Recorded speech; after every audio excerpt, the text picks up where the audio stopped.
Hi, I'm Lindsay. Hi, I'm Christy, and we work with Globe International. Working with missionaries, we hear stories of the struggles, the humor, God's goodness, and a little side of crazy. Hey, that's who we are. This is Crazy Missionary Stories.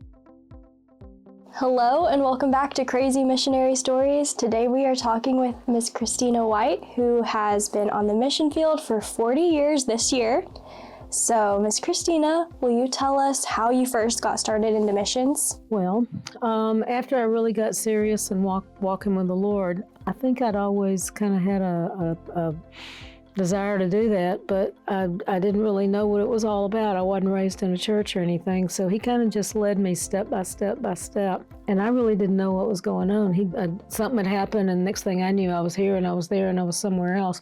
So I ended up at Liberty many years ago, finishing Bible college, and during the time I was here, I went through deliverance, which is what finally got me more stable with the Lord. And I went on a couple of missions trips and to Guatemala, to a ministry there. It was a Globe ministry with Living Water Ministries. And that was when the Lord spoke to me and said, "You're going to come back here." And I thought it would be the rest of my life. It wasn't. But he had me there for a time. And then it was just one step at a time. And I didn't even know where Guatemala was when God said I was going to Guatemala, and had to go look it up on a map. Same thing with Nicaragua. I didn't really know where Nicaragua was until I went to language school in Costa Rica and found out what was going on there as far as the Civil War. So it wasn't something I really generated myself. It was something God actually just did in spite of me. Wow, so can you tell us a little bit about what you're currently doing in Nicaragua? Okay, there's been different things I've done over the years. Since 2008, I have been mainly visiting people in rural areas in their homes. This was the main part of what I was doing for from about 2008 until now. I'm a nurse, and so somebody'd say, "Hey, my grandmother's sick and stays in the bed. Can you come over and see if there's anything you can do to help her?" And so I'd go in, and it was kind of like home health care, kind of like hospice sometimes, kind of like different things. And then there was, I was working some with Sandy Carter at the children's home when she had the children's home, and also with other people. They'd start taking me to see all these people. But she had groups coming down. This was back in 2008 to 2015 or 16 or so. She had groups that were coming down. They were medical teams, and they'd find somebody that had a heart problem, and they're there one day, and the doctors are totally frustrated because there's nobody to do follow-up. So I got asked to go do follow-up. So I started visiting these people. And whatever problem they had was the open door. It was just people with problems. It wasn't everybody, because you can still go set up in a little village and open your trunk up and have medicine and do a clinic. You don't have to plan ahead or anything. But at the time, these kids that had different problems didn't have a whole lot of resources because they lived way out in the boonies. Most of them didn't have money to travel. Most of them didn't have resources to help them with their different problems. So some of them were heart patients, and some of them, I've seen most of these heart patient kids grow up. They're in college now. Oh, wow. And it's fun. And a lot of them were just adults that had different problems, and that would be our open door. We'd go in. Somebody'd usually go with me, not always, the first 2 or 3 years. And that'd be our open door. I'd show up and they'd go, "What are you doing here?" And it's like, "Well, you went to a clinic last week and the doctors told me you had a son that has a heart problem." "Yeah." It's like, "Yeah." It's like, "Do you have a son with a heart problem?" "Yeah." "Well, can I see him?" "Well, yeah." So I just walk in the house and make myself at home, and everybody relaxed. And then at the end, it'd be like, "I'll be back in about a month to see how you're doing." And it's like, "Yeah, right." They didn't believe me. And then we showed up. And it just blew their minds. It's like the second time you go, it's like, "You really came back. You really came back. Make me coffee." And so begin to build relationships. And before, most of what I had been doing had been just evangelism and be there one day doing clinics, with helping people do clinics. And I had never really been in a situation where I got to know people and worked with them long term. So I had to learn. The Lord had to teach me how to build relationships. It's a whole different kind of ministry. And little by little, we saw these people change, and most of them were in situations where they lived out far from the city. They didn't have a church to go to, evangelical church to go to, and didn't even have a Catholic church to go to. But what they'd been taught all their lives, most of them, was Catholicism mixed with paganism, mixed with witchcraft, mixed with Santeria and a few other things, and it was just one big mess.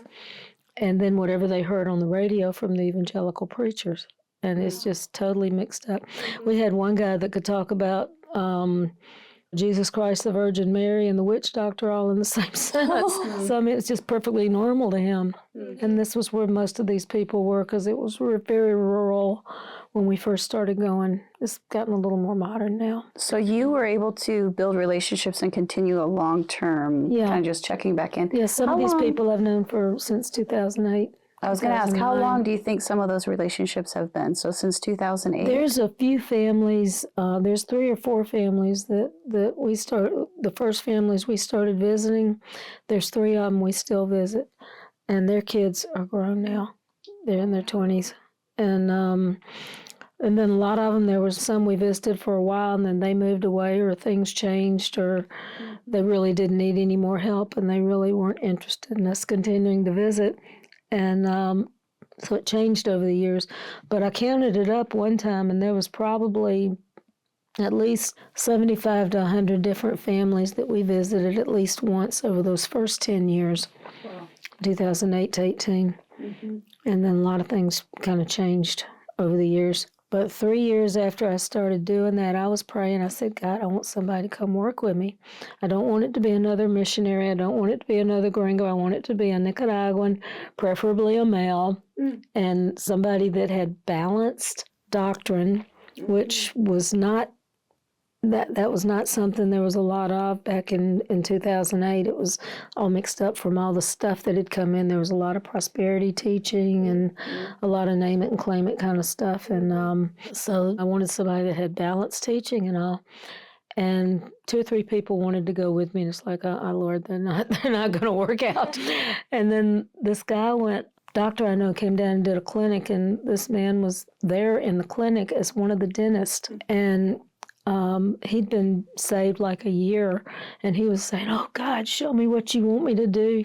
And I was saying, Lord, send me somebody, but handpicked somebody that's going to work with this. He was praying that for a couple of weeks or so. He didn't tell me this for 3 years, okay, and then he finally told me what happened. But he said, one day the Lord said, remember that gringa that was with the clinic? He said, yeah. He said, go with her to visit the people. And he said it scared him to death. He didn't speak any English. I didn't speak real good Spanish back then. And it was just the whole idea of doing that scared him to death. He was not comfortable at all, out of his comfort zone. So anyway, but he obeyed God. And that's one of the things. His name's Joel, but you pronounce it Joel. But one of his main characteristics as a Christian is that he hears from God, and God tells him what to do, and he obeys. That's what we're all supposed to do. He actually does that. So we've seen God do a lot of things in his life and through his life and through the others that are around him that work with him. So he's been going with me all those years. That's great. That's cool. So going back a little bit, you did mention kind of how God led you to become a missionary, but you also mentioned that you didn't grow up in church at all. No. So how did you really come to Christ, and was your family religious at all? No. They took me to Sunday school. My mother took me to Sunday school because I guess she felt like she needed to. And I was adopted, so this is my adopted parents. She took me to Sunday school. We rarely went to church. And I have 3 Sunday school teacher stories in my life where God really used Sunday school teachers to do some major stuff in my life. And it's really neat. I love to tell people that are Sunday school teachers these stories because it's encouraging. You never really see what God does in the lives of kids sometimes because you see them, you have them for a while. You never know what kind of effect you really had.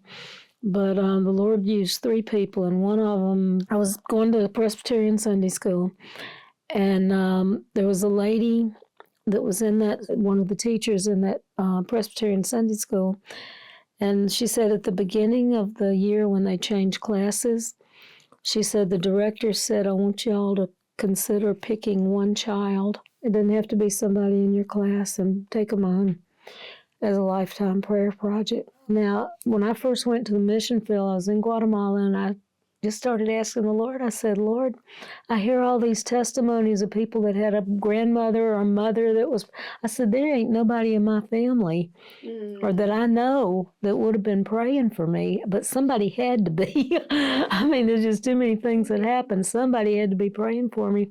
And it's not absolutely necessary, but I would like to know who that person was. And so when I came home, she came up to me. The first time I came home to visit churches, she came up to me and said, I feel like the Lord wants me to tell you this. And she told me that story. Wow. And she had been praying for me since I was 3 years old. Oh, my goodness. And so the second one was when I was still going to that Presbyterian Sunday school.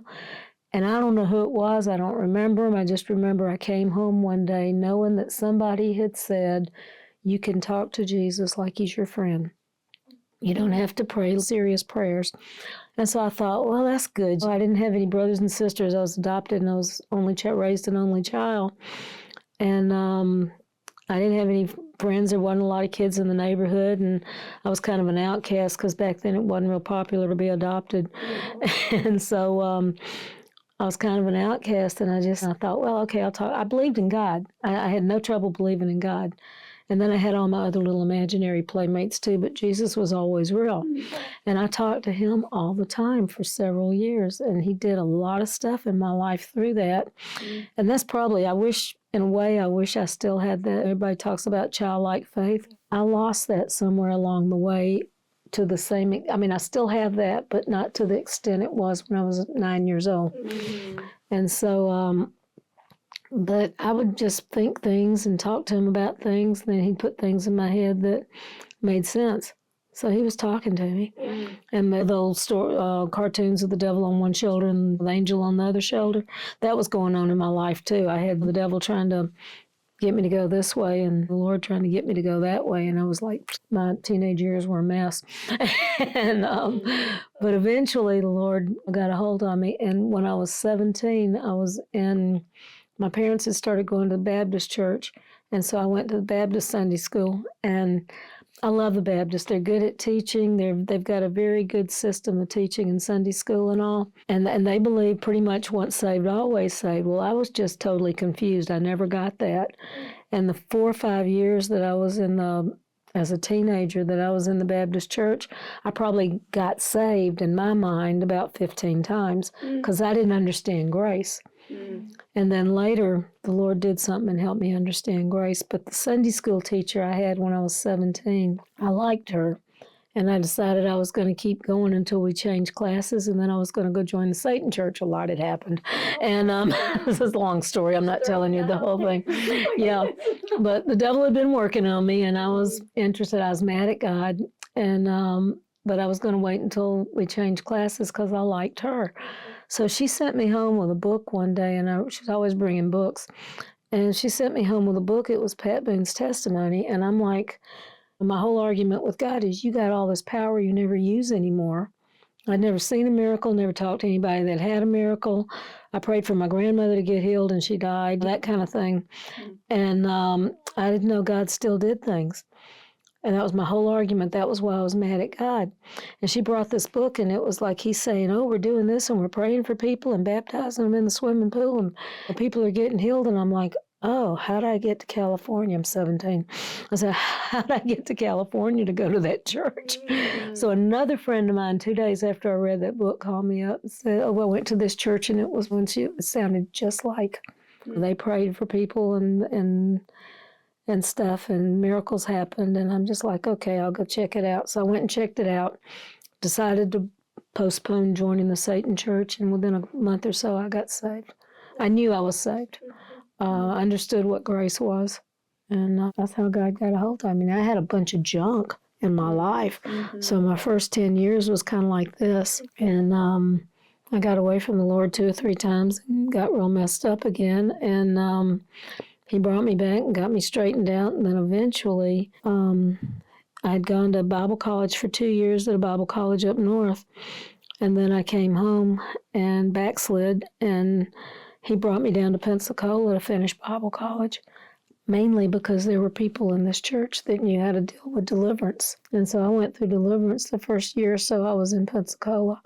And then after that, went to missions trips, and God said Guatemala, and I knew I was going to go work with the McCallans, and it just kind of went on from there. Yeah. Wow. It's a great story, great testimony. It's amazing because I didn't have a clue what God was doing, but He was doing it. But you were just following. That's great. And I love to hear the Sunday school story because we hear a lot of people who are impacted by Sunday school teachers. And so that's an encouragement to parents to bring your kids to Sunday school, and for Sunday school teachers to know they're making a big difference. So many teachers that I talk to are discouraged because they don't ever see that. Yeah. They have these kids when they're little brats, when they're 7 years old, and you don't know if they're listening or not. You have no idea what kind of impact the Lord did in their lives through what you were teaching or whatever. And 20 years later, very few of those kids ever go back to the Sunday school teacher and say, hey, guess what? You know, I love that song where the guy goes to heaven and all these people start coming to him and saying, you remember when? God used that. Yeah, well, I'm curious, where did you grow up? Tuscaloosa, Alabama.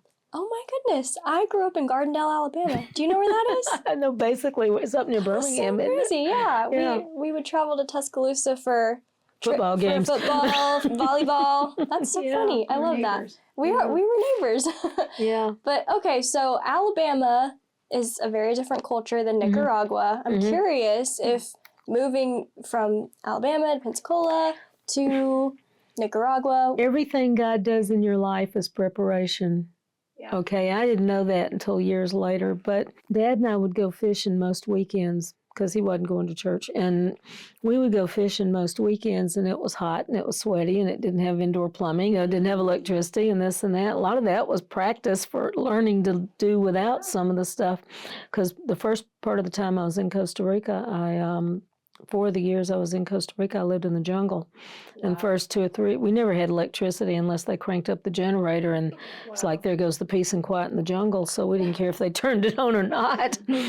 But it wasn't a big, that part I wasn't upset about. It was, I mean, there's modern things and all, but a lot of the stuff was a lot more back in the 80s when I first went down there. It was a lot more, especially in rural areas, it was a lot of that kind of thing, outhouses and stuff like that. So it wasn't a big shock for me. I had more trouble coming home than I ever did going out to the mission field. Yeah. Could you talk a little bit about that? When I was, in 2001, my mother got sick and had surgery. And I went home. My dad couldn't live by himself, and so she died. And I stayed with him for 7.5 years. Now, that's one thing when you know you're fixing to leave and you have time to think about it and prepare for it, and you've been here for 20 years or 10 years, and now you've got to go back to the United States. I found out about it the day before. I didn't have time to plan about it, think about it, even get used to the idea. And I didn't get to come back for 7 years because I couldn't leave him. Wow. And so when I got to the U.S., I was not comfortable. And I had never been really comfortable when I went home to visit anyway, because I was comfortable out in the country or in these places where most of the places I worked was in the country the first few years. And so it was a shock. Now, the only difference or the only exception to that was when I went to the Philippines. I was there for 3 years, and when I got there, it was kind of a culture shock. There were a couple of things about the Philippine culture that just really blew my mind. And the other thing was they had some Spaniards were there for 300 years, so they had some Spanish words mixed in with their Filipino words. And I was confused all the time because I'd think they were saying something in Spanish and it had nothing to do with what I thought that word was. And but I was frustrated because I couldn't speak the language at all. I went there to just do a specific task, and I was only there 3 years, and there wasn't time to learn the language, and people I worked with spoke English. So that bothered me because I knew what I was missing by not understanding at least a little of the language. And so when I got back here, I was comfortable. When I went home and stayed with Dad, I was in the U.S. for 7 years. And people said, "Oh, did you enjoy your time in the United States?" It's like, that was 3 years before I ever felt even comfortable in the United States. And I came back down to Central America right after my father died for the missions trip. 2 days, 2 or 3 days, I was perfectly at home, perfectly comfortable. And I mean, it's just like, that's where my heart was. Yeah. And God had so prepared all of that so that it wasn't it's not like that for everybody, but it was for me. A lot of people go through a lot of stuff adjusting. Well, I'm just curious. So you did a lot in the medical nursing field, so you saw a lot of medical things. Yeah. Any miracles that you've seen? Anything incredible that you could share with us? Most of the miracles in the clinics that we did, most of the real miracles we saw were people that were coming to the Lord and getting saved. We didn't see people get healed so much. But when we started visiting people, getting to know people, up in, when I went back in 2008, we would pray for them all the time. We'd always pray for them. We'd pray for them in Jesus' name. They usually prayed to Mary. So they started listening to this in Jesus' name. They knew we prayed in Jesus' name, that we talked to Jesus. And we started seeing God use that to change some things. Some of the people we prayed for got healed. There was a couple of kids with heart problems that got totally healed. One of them got healed twice. She had 2 different heart problems, and she got totally healed twice, and the doctors were like, well, they couldn't explain it, and they were mad because they couldn't explain it. We had one guy that was supposed to die when he had aplastic anemia, and he was supposed to die by the time he was 12. He's 20-something now.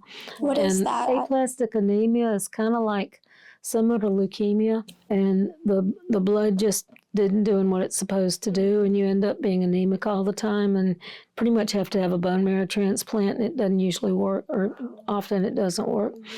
And there was no chance of him getting a bone marrow transplant. And so we were praying for him. I'd send letters and I'd say, everybody, you pray for this one and pray for this one, and there's a problem here and this is a problem there. My letters are more for prayer than they are for anything. And we saw people pray, and we saw God answer prayers. But he got healed, and he finally went back. He started having to go get blood transfusions less and less. And the doctors started, what's going on? And so they asked his mother and said, well, the only thing different is these people come and pray for him every month. And so then there came a time when it was almost 2 year and a half or so that he didn't have to have a blood transfusion. And they were just flabbergasted. And then later, when it had been longer, almost 2 years, no blood transfusion, they said, asked his mother, they said, can we do some blood work to see why this kid hasn't died? That's what they said. Wow. He was supposed to die when he was 12 or before, and all the ones that he knew that he'd meet in the doctor's office that were his age, they had all died. Wow. So that they did the blood work, and they said it was just like he'd never been sick, that his immune system was normal, that they had no explanation, but it was just like he'd never had aplastic anemia. So, of course, everybody in his neighborhood heard about it, everybody in his community, and some of the people up and down the road. And then we had another little girl that had a heart problem, and she got healed, and that was confirmed by the doctors. And then later she had a second heart problem that they were going to operate on. The first one was something they couldn't do anything about, so they're just going to let her die. She was supposed to die by the time she was 7. And so when God healed the first heart problem that they couldn't operate on, they set her up for doing the second operation, for the second heart problem, and she went to get tested pre-op, and everything was fine. It's just crazy. But we've had a lot of things change over the years. That was during those years we were visiting everybody. And then in 2018, Joel had an open door to go visit one of the prisons in the town where he lives, the men's prison. He went in there, and everybody loved him because he didn't walk in there with a big Bible going, "You're horrible people." He just went in there and told them Jesus loved him, and everybody said, "Really?" They'd never heard that because nobody had ever come in there and told them Jesus loved him. And so God started moving in these guys' hearts, big old tough guys, tattoos and this and that. And God started moving in their lives, and a couple of them came to the Lord, and they were had been lifelong friends, done everything together, gotten in crime together, become criminals together and tried to kill somebody together and got arrested. So there they are in the jail. When Joel started coming to visit, they wanted to talk to him, and they had all these, you mean God really loves me? Yeah. And so he led them both to the Lord and started working with them, and God has totally transformed those two men. And they have prayed for people that have gotten healed in the prison. They have prayed for people that have gotten saved. They're the ones doing most of the ministry now in the prison, them and about 2 or 3 other prisoners that are doing a lot of the ministry in the prison. But about a year or so ago, one of them's name is Hiro, and he was in the exercise yard, and one of the guards just fell down on the ground having a grand mal seizure. Wow. And now, I told you, Joel, his pastor had taught him, you pray, you ask God what to do, you listen to the Holy Spirit, and you do what he says do. And so Hiro's been learning the same thing. And so he'd never seen anybody pray for anybody for any kind of problem like that. But the Lord told him exactly what to do. The Holy Spirit told him what to do. He walked over and he prayed for that man having the seizure, and he got healed immediately, instantly. Hadn't had a seizure since. Wow. Okay, another guard in another prison heard about that a week or so later. He came, he said, talked to the guard. He said, did that really happen? He said, yeah. He said, you really got healed? He said, yeah. He said, well, I want to meet this guy. I want him to pray for me. He had gotten shot during the Civil War back in the 80s, and he had a bullet lodged near his spine that they couldn't get out, and it hurt all the time. It caused him all kind of back pain all the time. And so Hiro talked with him a little bit about the Lord, and then he prayed for him, and the pain just instantly stopped. And so he said, the Lord's telling, he prays with authority. He says, the Lord is telling me to tell you, do not take any more pain medicine. Go home, do not take any more pain medicine. He did, and he never hurt again. But he also went to the doctor that had been taking care of him for 20 or 30 years, and he said they did an x-ray, and the bullet's totally gone. I mean, God just didn't heal him. He just took the bullet away. And so the doctors are totally freaked out because they can't explain that. Yeah. And doctors don't like not being able to explain things, most of them. And so it's been stuff like that going on. Well, of course, after that happened, all the prisoners that whenever they got sick, they started coming to Hiro and Manuel, and they started doing more and more ministry and more leading people to the Lord and Bible studies and things like that. There's some other guys too that are involved in ministry. And so Joel has seen his kids kind of take over the ministry in the prison. And now they're starting to get open doors into another prison. So it's all because this prison that has these preachers come has less crime and drugs and violence. And the only thing they can figure out is there's a preacher that comes every week. So they wanted Joel to go reproduce his program in other prisons. He said, I can't reproduce the program. It's the Holy Spirit. You got to let God do what God wants to do. They're just seeing the effects of it, and that's what they want. Of it, right. That's really incredible. And so, but it has opened doors, and there's another prison that asked them about a month ago to come preach. And I think 6 people got saved the first day. So, I mean, God's got using this guy. He's really using these people that are coming to the Lord. And yeah, it's amazing. That's been the kind of miracles we've seen the last few years. Yeah, that's incredible. That is so cool. Are you not doing the home visits anymore, or do you still We do do. We go up there about once a month, and we go visit the people that we have the contacts with and all. But some of it's changed. A lot of these kids, they grew up, they never had to have heart surgery. They don't need surgery anymore. But we go visit them because we talk to them about the Lord and about things that they still don't quite get, more ministry stuff. But yeah, we do that. But what the Lord's really been focusing on, well, he opened the doors for the prison ministry, and that's been a lot of what's been going on that's 7 days a week sometimes. Wow. Because they let Joel in just about any time he wants to go in and talk. So, I mean, it's just, and some of what's happening is just unbelievable because in general, the government is not prone to do stuff like that, but they've seen things happen that's less crime. This is good. Let's let this continue. So, yeah. So when you became a nurse, did you know you wanted to use that in the mission field eventually, or did that just kind of happen? I had already been to Bible college for a couple of years, and then I backslid and went to nursing school and So I had thought about being in missions and stuff, but I didn't think I'd ever be straightened out enough to do that. And when I came here and went through deliverance and all, and then when Globe accepted me to go be a missionary, my biggest fear was they were going to find out how messed up I still was. Because I didn't know I thought you had to be pretty perfect to go do that. And I found out you don't have to be perfect. You're just you're walking with the Lord, you walk with the Lord. Wherever you are, He keeps working on you if you let Him. And so you grow. Yes. If you're comfortable, could you talk to us a little bit about your deliverance? First of all, could you explain, some people might not know what that terminology is. Could you explain that a little bit? And if you're comfortable, tell us a little bit about the that. devil is alive and well and very much involved in Christians, and he will do anything he can to try to keep people from coming to know the Lord. And once they come to know the Lord, he'll do anything he can to try to keep you from going on with the Lord, especially if you're going on with the Lord and God's starting to use you and draw you on the mission field and stuff. And so my life, it was like I told you, I had like devil here and the angel here, and they were always talking to me. And for a long time, it looked like the devil was winning. But when I finally got serious with the Lord, I was saved and I knew the Lord, and He had changed a lot of things in my life. But I had some strongholds that were in my life that still messed me up a lot. And one of them was tendencies toward suicide. I had never actually tried to kill myself, but I had wanted to since I was like 7 years old. And I remember somewhere in the middle of all that, there were different people that worked with me, and like it came off in layers. And I remember going down the road one day singing the song on the radio, Christian song.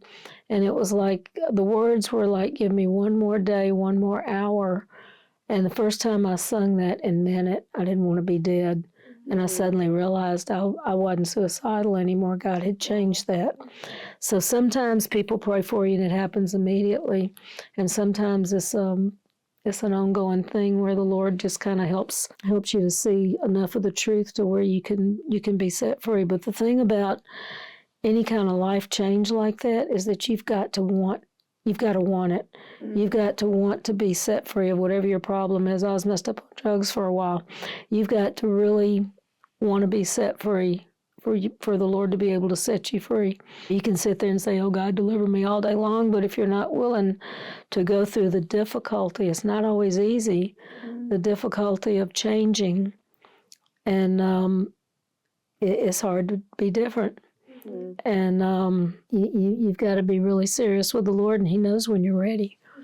And He'll do everything He can directly or through other people. But a lot of it came through people praying for me, and a lot of it came through just direct working in my life and my relationship with Him. It just changed me. Wow. So, but there were pretty big things that I had problems with. And little by little, He changed it. Amazing. Mm-hmm. Wow. And a lot of that happened while you were in Bible school? Is that what you said? I was, I had gone to New York to a Bible college up there for a couple of years. And then I still had all kind of problems because I was messed up. And so by the time I came back to Alabama, I was backslid.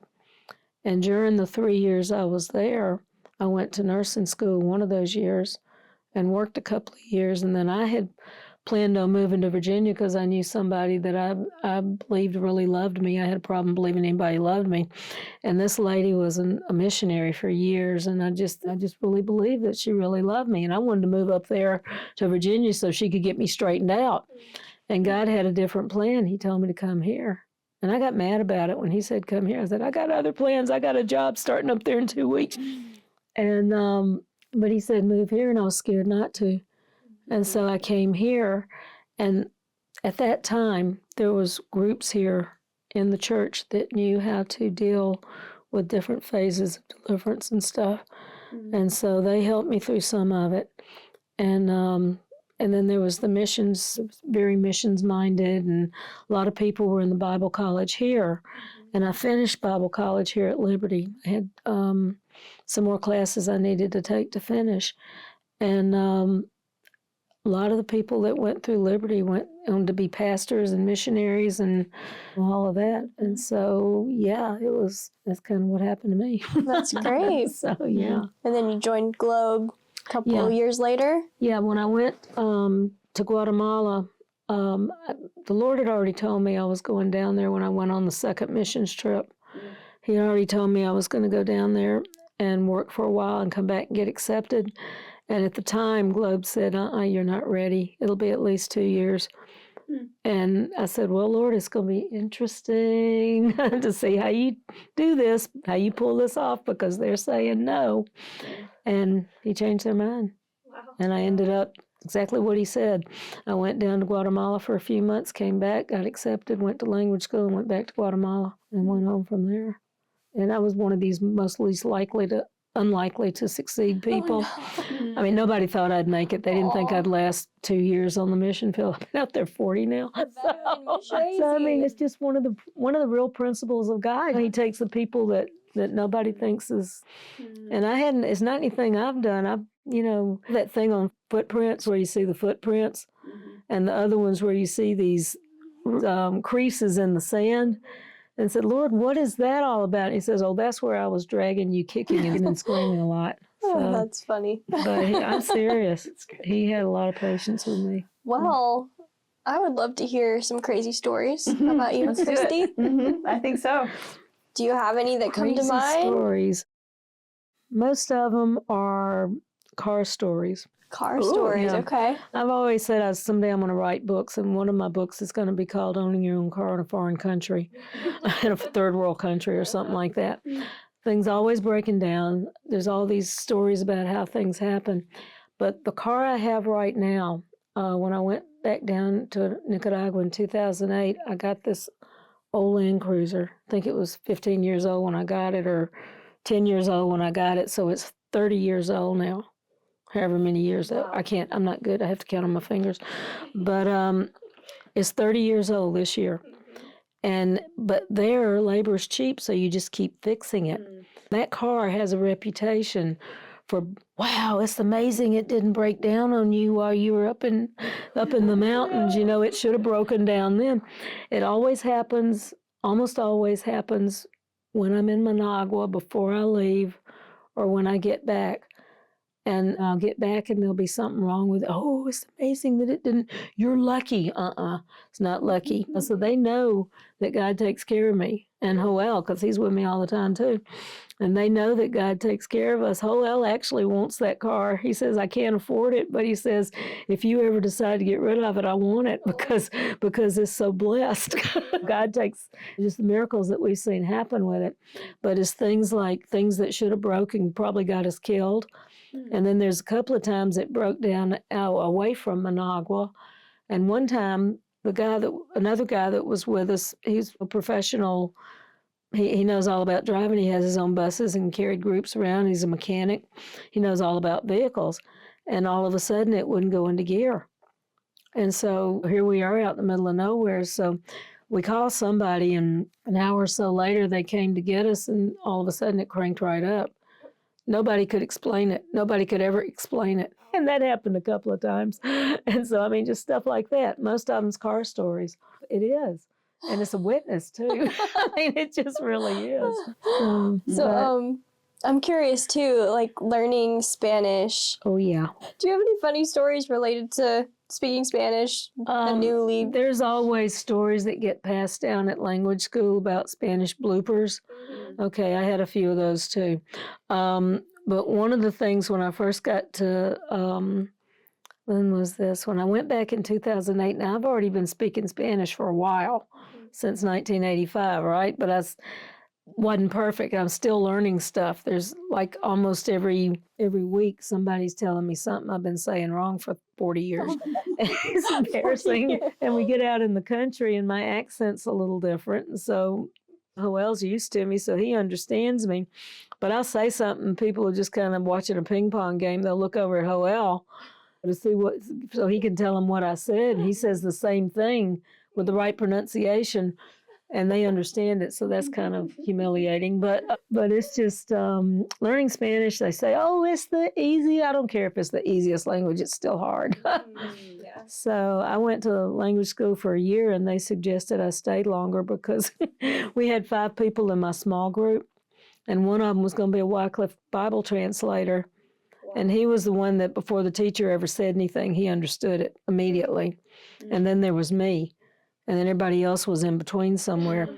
And but it all worked out. You learned some in language school, but you learn the rest of it the more you're around people that speak Spanish. Some people never really learn it because they spend their whole life with translator or people that speak English, and they never really have a chance to really learn it. But most of the first, especially the first half of the time I was down there, I was around mostly Spanish-speaking people, and so that helped. And then right about the 3rd year after I learned Spanish, some Spanish, the Lord said, "Okay, enough to listen to the Bible in Spanish." So I had some tapes, and I listened to it in Spanish and read along with it, and it helped some with pronunciation. But I still have a big problem with it. I can understand almost everything, but they can't always understand. Well, your Alabama accent probably adds to it. It does not help, yeah. That's funny. Makes life interesting. Oh, yeah, Mhm. yeah. That's funny. But that's part of the thing about being a missionary. It's part of the thing that God uses to work stuff in you and work stuff in them. So, What kind of advice would you give somebody who maybe is saying, "I really feel called to go to the mission field and I need to learn language and culture"? What would you say to them? you're not going to learn it so much here.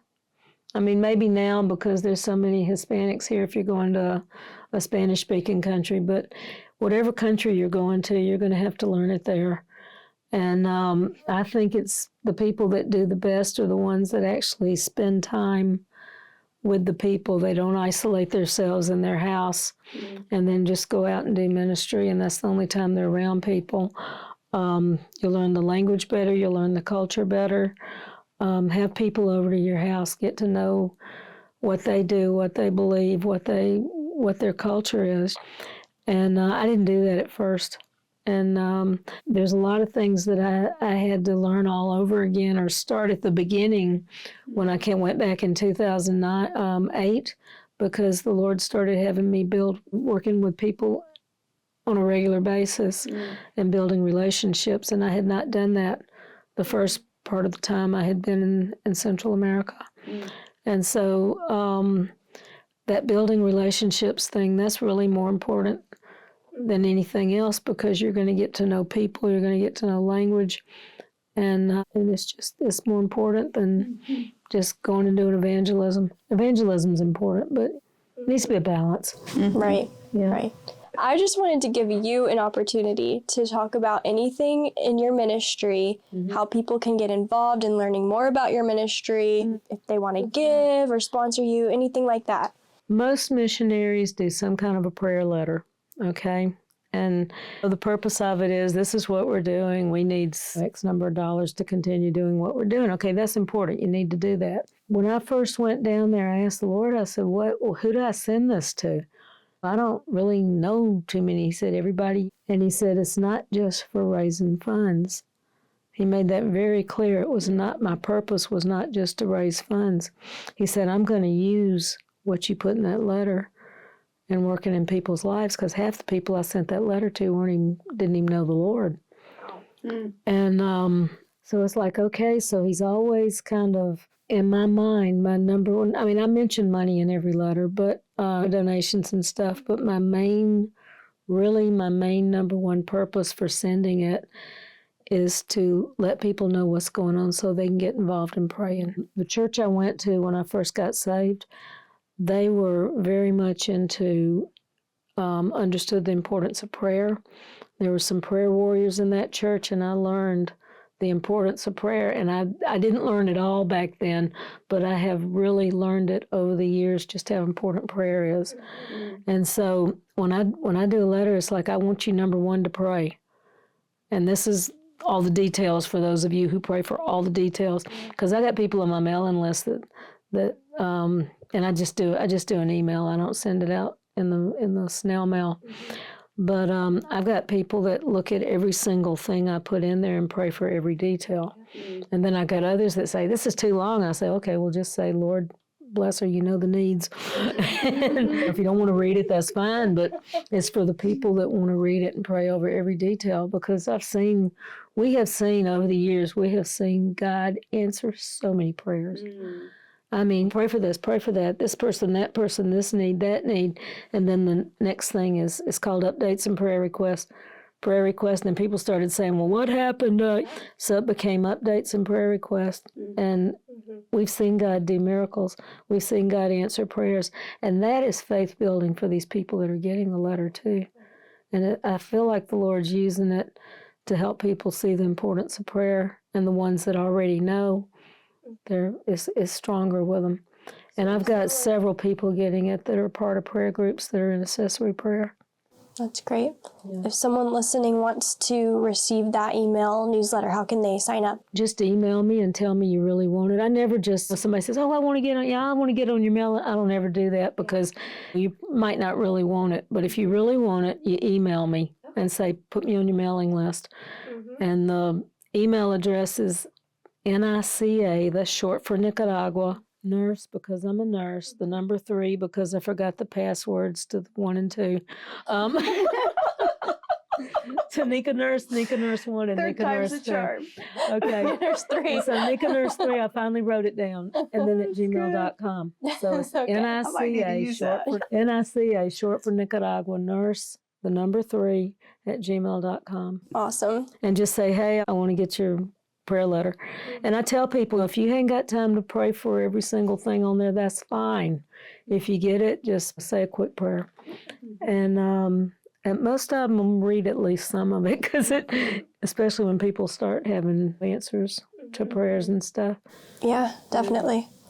Wow. Yeah. That's awesome. Is there anything that you feel like you'd like to share with somebody who maybe is on the field or just getting started in missions, or just word of advice? Yeah, there's going to be a fight. The devil doesn't want you there. And there's going to be a fight, and you're going to be discouraged, and you're going to have all kind of stuff happen. You're going to have a whole lot of good excuses to quit and go home. Don't do it. Just hang in there. Don't go anywhere until God says go. That's good. What kept you on the field in those moments? God, because I decided I wasn't going, God's the one that sent me there, and I wasn't going until God said leave. And back a few years ago, there was problems in Nicaragua, and everybody I knew wanted me to leave. God hadn't told me to leave. So I stayed, and worked out okay. But that's what you got to do if you're going to walk with the Lord and obey the Lord. The whole thing is walking with the Lord, listening to what He says, doing what He says do. The whole thing about obedience. And if He sends you somewhere and He doesn't tell you to leave, and you leave, you're not being obedient. So you got to be willing to hang in there and stay there. And it's not always going to be easy. There were a lot of times I wanted to just go to McDonald's in Alaska and work. Yes, That's so random. Oh, yeah, Alaska. Or just get me out of here. Let me go work in Alaska somewhere, at McDonald's or something. That's funny. But there were some problems along the way, and there was some difficult situations and things I was still going through, because the Lord was still working in my life. I wasn't perfect. I'm still not. And He's going to keep on working in your life, and there's always a lot of pressure. And so you can get mad and quit anytime you want to, but just don't. That's great advice. Very good. Yeah. Yeah, well, we're coming up on our time here. Do you have anything else you want to add? I just have to say that it's been wonderful to be back. I've missed you. Yeah. And thank you for being with You're us. welcome. It's been wonderful. Yeah, this was a surprise. I didn't know y'all did this until yesterday. Yeah, you'll have to go back and listen to some of our other episodes. We did one with Sandy, who you mentioned.